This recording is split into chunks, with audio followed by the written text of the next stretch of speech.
Step 2, 2015, question 6, part I. Show that sec squared pi on 4 minus x on 2 equals 2 over 1 plus sine x. So, using the identity 1 plus tan squared x equals sec squared x, we get that this is the same as this, which is equal to 1 plus tan of pi on 4 minus x on 2 all squared. And now we have tan of a minus b, which equals sine a minus b over cosine of a minus b. And using the double angle identities, we can find that this would be equal to sine pi on 4 cos x on 2 minus sine x on 2 cos pi on 4, all divided by the cosine double angle identity, which is cos pi on 4 cos x on 2 minus sine pi on 4 sine x on 2. Now sine pi on 4 and cos pi on 4 are both root 2 over 2, and they're in every term, so they're just all going to cancel out with each other. That's wrong one. So we get 1 plus cos of x on 2 minus sine x on 2 over cos of x on 2. Oh, sorry, that was a plus sine x on 2 all squared, which is 1 plus. Now we should expand this whole thing out to get cos squared x on 2 minus 2 sine x on 2 cos x on 2 plus sine squared x on 2 all over cos squared x on 2 plus 2 sine x on 2 cos x on 2 plus sine squared x on 2. And now we have sine squared x plus cos squared x in both the numerator and denominator, so we'll get 1 plus 1 minus 2 sine x over 2 cos x over 2 over 1 plus 2 sine x over 2 cos x over 2. Now 2 sine x over 2 cos x over 2 using another double angle identity for sine 2a is just going to give us this thing is equal to 1 minus sine of x over 1 plus sine of x.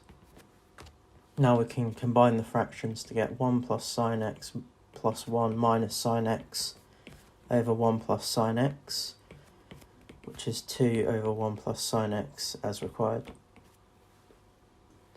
Hence, integrate 1 over 1 plus sine x with respect to x, which is going to be 1/2 of integral 2 over 1 plus sine x with respect to x. And using the thing we've just proved, that's sec squared pi on 4 minus x on 2 dx. Now, let u equal pi on 4 minus x on 2. Du on dx equals minus 1/2, so dx equals minus 2 du.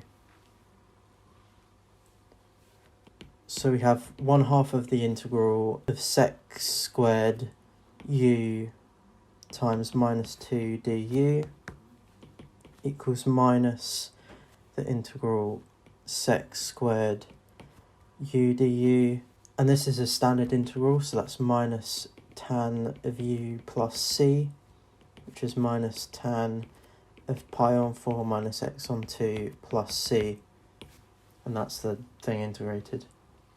So now, by means of the substitution y equals pi minus x, show that the integral from 0 to pi of x f sine x dx is pi on 2 integral 0 to pi f sine x dx, where f is any function for which these integrals exist. So I've worked out dy dx, and that's minus 1, so dy is just minus dx. So let's put that, I'll call this integral I for convenience later, you'll see why in a minute. So when x is 0, y is going to be pi minus 0, which is pi. When x is pi, y is going to be pi minus pi, which is 0, so we have this. And if y equals pi minus x, then x equals pi minus y. So we have pi minus y times f of sine pi minus y dy, and then multiply by minus 1 because of this. So because we have minus of the integral from pi to 0, we can flip back around the bounds. And now let's split it up. So we'll have pi f of sine pi minus y dy minus integral 0 to pi of y f sine of pi minus y dy. And if we look at the graph of sine of x, we see that if we have some value y, then pi minus y is going to be the same thing. So we can just say that sine of pi minus y equals sine of y.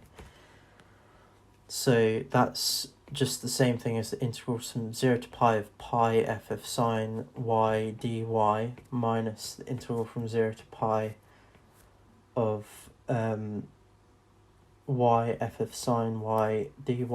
And if we have a look at this here, this is just the original integral but with y instead of x.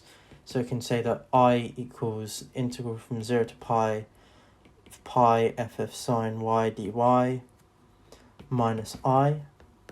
So 2I equals pi integral 0 to pi f of sine y dy, and then divide by 2 on both sides, we get I equals pi on 2 integral 0 pi f of sine y dy.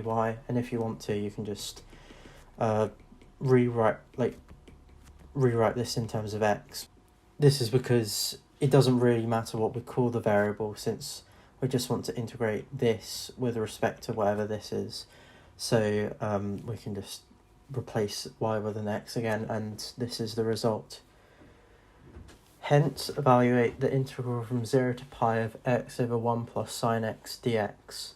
So this is in the form of f of sine x, where f of x equals 1 over 1 plus x, and we can see that if we put sine x into here, we'll get 1 over 1 plus sine x. So we can use the result that we've just proven and rewrite this as pi over 2 integral 0 to pi 1 over 1 plus sine x dx. And this thing is again familiar because we have already integrated this in the very first part. So, and if you look back, it's minus tan of pi on 4 minus x on 2.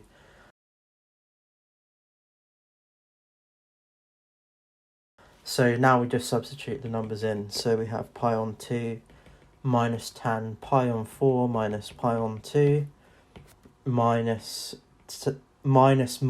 which is plus tan pi on 4, which is going to be pi on 2 times minus tan of minus pi on 4 plus tan of pi on 4. And that's sort of like a standard value for tan. It's just equal to 1, and you can convince yourself by drawing a graph for that. And then minus pi on 4 is minus 1 because of it's an odd function. So we'll have pi on 2 times 1 plus 1, which is 2. So the whole thing is just equal to pi. And so now this is the trickiest part of the question, where we need to integrate from 0 to pi 2x cubed minus 3 pi x squared over 1 plus sine x squared with respect to x. So first thing that I did when doing this part of the question is I just split it up, and this isn't necessary, but it just makes it a little clearer and easier to see what we're doing each time. So we'll get this, and we'll now notice that we've got some coefficients multiplied by some multiple of x, or some power of x. And we know that the result of 0 to pi of x f of sine x dx is pi on 2 times 0 to pi of f of sine x dx. So in a way, whenever we perform this, we get rid of an x inside and put pi on 2 on the outside. So we can apply this multiple times to both of these integrals. So in this first one, we've got x cubed. So to get rid of the x cubed, we apply this 3 times and do pi on 2 cubed. And then we get just 2 over 1 plus sine x squared dx. And for the second one, similarly, we can apply it twice and get pi on 2 squared times 3 pi on 1 plus sine x squared dx. And so now let's bring all the coefficients outside. So this 2, let's bring that 2 outside, we'll get pi cubed on, and then 8 times 1/8 times 2, which is 4, times integral 1 over 1 plus sine x squared, minus, and then we have 3 pi, so multiplied by minus pi squared on 4, so we'll get minus 3 pi cubed on 4 times the integral from 0 to pi of 1 over 1 plus sine x all squared dx.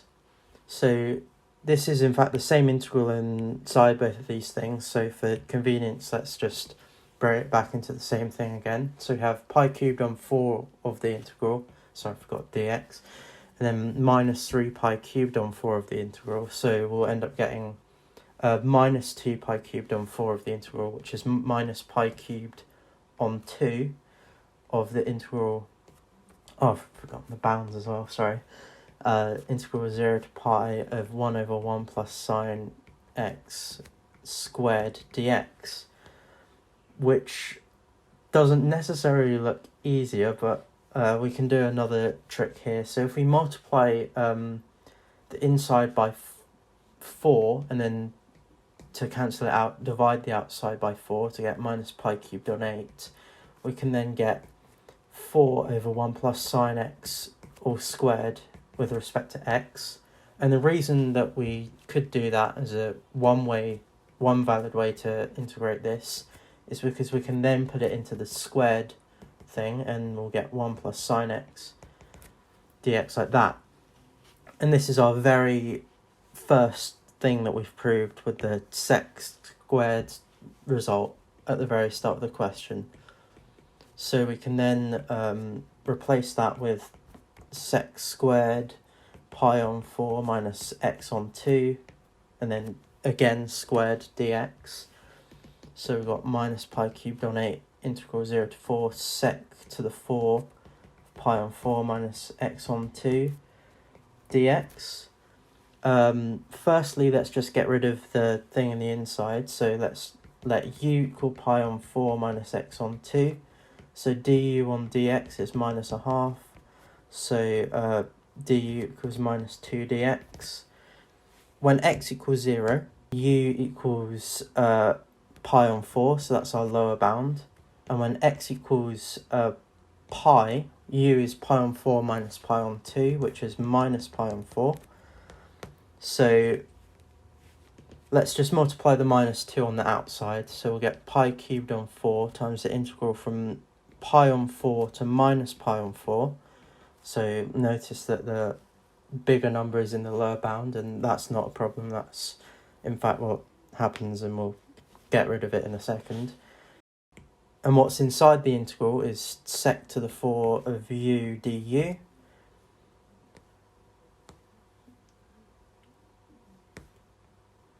Which is now fairly standard to integrate, so but it does require a bit of a trick. So firstly, let's put this thing up here as minus, so we can flip around the bounds. And now we can split this up inside here to get something that's a bit easier to integrate. So we can get sec squared of u, and then using the identity 1 plus tan squared du, so that's just sec u times sec u, which gets us back to sec to the 4 of u. And the reason we do it this way is there's a fairly nice trick to simplify this even more. So let's let t equal tan u. So dt on du is going to be sec squared u. So dt on sec squared u is du, which is then very useful because now we can get rid of that one sec squared u inside of. So the next thing to worry about is the bounds of the integral. So when u equals minus pi on 4, t is just going to be tan of minus pi on 4, which is minus 1. When u is pi on 4, t is going to just be 1. So we have minus pi cubed on 4 times the integral from minus 1 to 1 of 1 plus t squared dt. And the reason we can do that is because this sec squared u has cancelled out with this one. And we've just put t into the tan squared. So this gives us a fairly straightforward polynomial to integrate, which is just going to give us t plus t cubed over 3. Now we can just put the numbers into this integral to get 1 plus 1/3 minus 1 minus 1/3. So that's going to give us minus pi cubed on 4 times 4/3 plus 4/3, which is minus pi cubed on 4 times 8/3. And now this is just minus 2/3 of pi cubed. And that's the final answer. And you can check on the calculator to see that this is in fact the same value as the integral.